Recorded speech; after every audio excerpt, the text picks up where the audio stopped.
Okay, so right now we are at low tide. Must be. And you can see how high this tide actually goes. 25 to 30 feet. Yeah. Up and down. Crazy.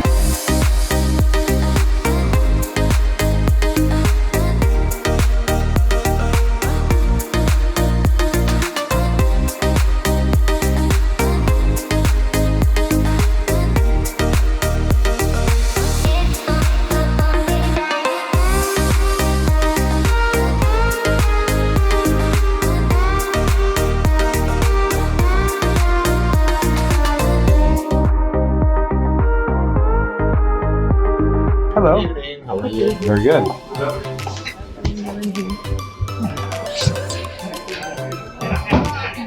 Just don't let me forget. So that way, Forgetting it on the ship is not so bad. yeah, on an excursion, bad news. When we leave Port. We're going to, so first of all, I think we should toast to our Glacier adventure. That was honestly amazing. To the best excursion so far. Yes. Yeah.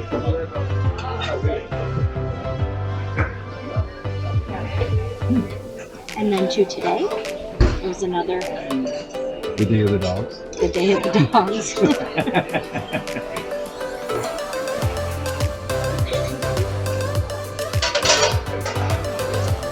And then love, marriage, and death.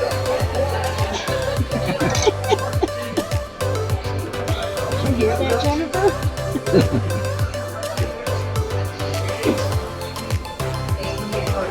Thank you. Wow. Enjoy Bon Appetit. Thank you. Some more dinner. Yeah, maybe just a little to go with dinner. Thank you. Thank you. What did he get now? Melissa lemon. Thank you. Lemon cake. Lemon cake. Yeah. It's lovely. Frosted.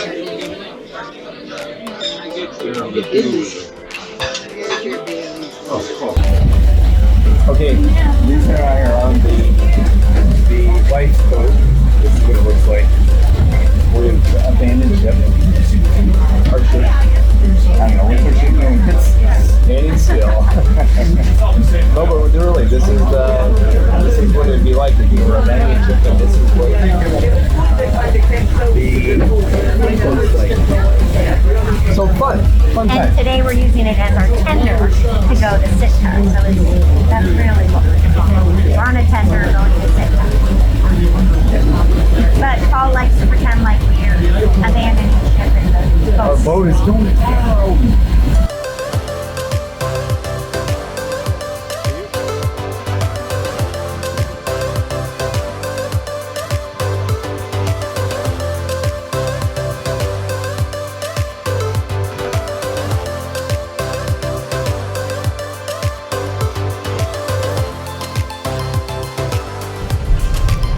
Okay, so right now we are at low tide, Must be. and you can see how high this tide actually goes. 25 to 30 feet. Yeah. Up and down. Crazy.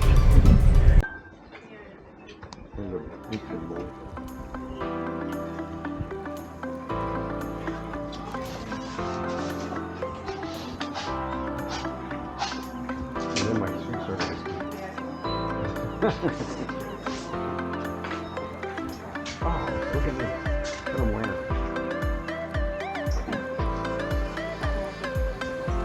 Yeah, it's a roll.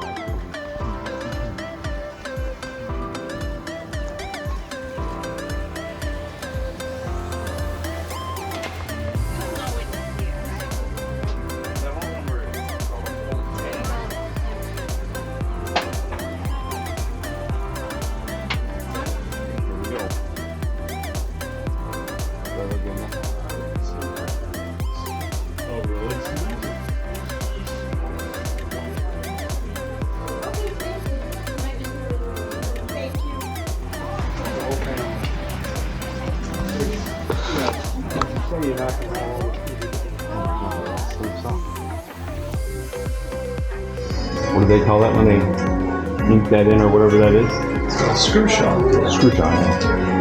Screw shell, yes. That's cool. Screw shell was kind of invented by sailors. Screw shell, which translates to wasting time. Oh, yeah. Okay, that's funny. So if It's kind of like a tattoo, isn't it? yeah. Actually, it's a very fine blade, very small blade that they use. And Wasting time. wasting time. So you can imagine sailors on big Right. boats, Going for years. on boats, and just in their off time they did something to pass the time.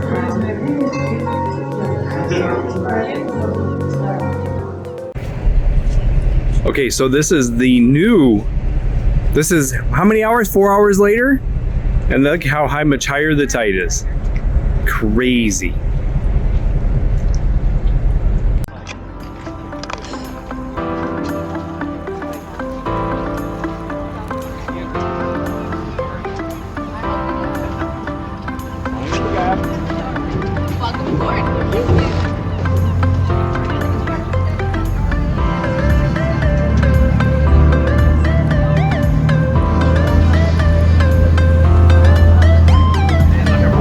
But we need your help too.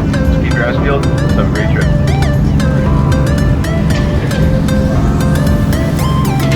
Now, if you folks look all around us, you are going to be seeing the shoreline of Baranof Island. Baranof Island is the island where the town of Sitka is located.